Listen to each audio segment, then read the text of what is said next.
अस्सलाम वालेकुम व्यूअर्स। आज मैं आपके लिए बहुत ज़बरदस्त और टेस्टी सा आलू मटन का सालन बनाने की रेसिपी लेके आई हूँ।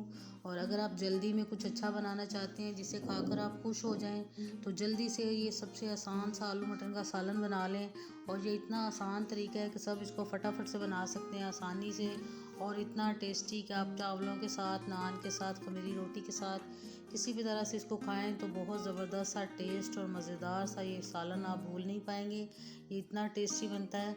तो चलिए फिर अपनी आज की इस रेसिपी को शुरू करते हैं। बिस्मिल्लाहिर्रहमानिर्रहीम। और इसको बनाने के लिए सबसे पहले व्यूअर्स मैंने आधा किलो मटन ले लिया है और इसको अच्छी तरह से धो के साफ़ करने के बाद हड्डी वाला मैंने गोश्त लिया है। इससे टेस्ट बहुत मज़े का आता है। तो सबसे पहले ये आपके सामने इसमें ये मैं डेढ़ जो बड़ा मग है वो पानी का डाल दिया है। थोड़े से प्याज कटे हुए डाल दिए, 1 टीस्पून अदरक का पेस्ट डाल दिया मैंने, और लहसुन को मैंने खड़ा डाला, इससे टेस्ट बहुत अच्छा आता है। तो अब इसके अंदर ये नमक डाल रही हूँ 1 टीस्पून भर के लाल मिर्च पाउडर डाल लिया है, और हाफ़ टीस्पून से थोड़ी कम मैंने हल्दी इसमें डाल ली है। बहुत आसान और झटपट बस हम इसको तैयार करेंगे। और थोड़े से कटे हुए टमाटर भी डाल दिए हैं, और बस अब इन सबको मैं मिक्स कर लूँगी।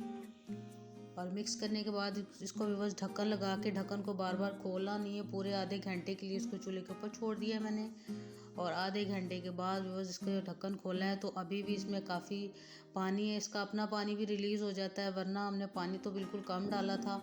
तो इस टाइम पे इसको एक दफ़ा चेक कर लेंगे कि पूरे 30-35 मिनट के बाद ये कितना गला है। तो आप देख सकते हैं कि बहुत ज़बरदस्त सा ये गल गया है। तो अब बस इसका पानी खुश्क करेंगे, ढक्कन नहीं लगाएंगे, बल्कि ढक्कन खोल के इसको इतना पकाएंगे कि इसका पानी बिल्कुल खुश्क हो जाए। तो अभी बस आप देख सकते हैं कि पानी काफ़ी हद तक खुश्क हो गया है। तो अब मैं इसके अंदर 1 कप ऑयल डाल रही हूँ, और ऑयल डालने के बाद इसको अच्छा सा भूनेंगे, इतना भूनेंगे कि ये जो मज़ीद थोड़ा सा भी ग्रेवी नज़र आ रही है बिल्कुल अच्छी तरह से भुन जाए। और ऑयल डालने के बाद 1 टीस्पून भर के इसके अंदर ये धनिया पाउडर भी डाल रही हूँ, थोड़ा सा ज़ीरा पाउडर डाल लिया इसके अंदर, और इसको अच्छी तरह से भूनेंगे। पानी काफ़ी हद तक खुश्क हो गया, लेकिन ये जो हमने टमाटर, लहसुन और प्याज खड़े खड़े डाले थे, इनको बिल्कुल अच्छी तरह से भूनने के लिए इसको मैं और भून रही हूँ। और अब थोड़ी सी हरी मिर्चें और थोड़ा सा मैंने इसके अंदर दही डाल लिया, 2 टेबलस्पून के बराबर। और दही डालने के बाद बस आग थोड़ी हमने कम कर ली है, ताकि दही हमारा जो है वो फटे नहीं, और दही की अच्छी सी ज़बरदस्त इसकी जो ग्रेवी हम बनाएंगे उसमें बिल्कुल फिर डिज़ोल्व हो जाएगा। और जब भी आप दही डालें तो फिर आँच को बिल्कुल अगर कम कर लेंगे तो दही हमारा फटेगा नहीं। और अब आप देख सकते हैं हल्की आंच के ऊपर इसको खूब अच्छी तरह से मैंने 5-7 मिनट के लिए भून लिया है। और अच्छी तरह से बस भूनने के बाद अब इसके अंदर थोड़ा सा मैं पानी डाल रही हूँ, ये 1 मग।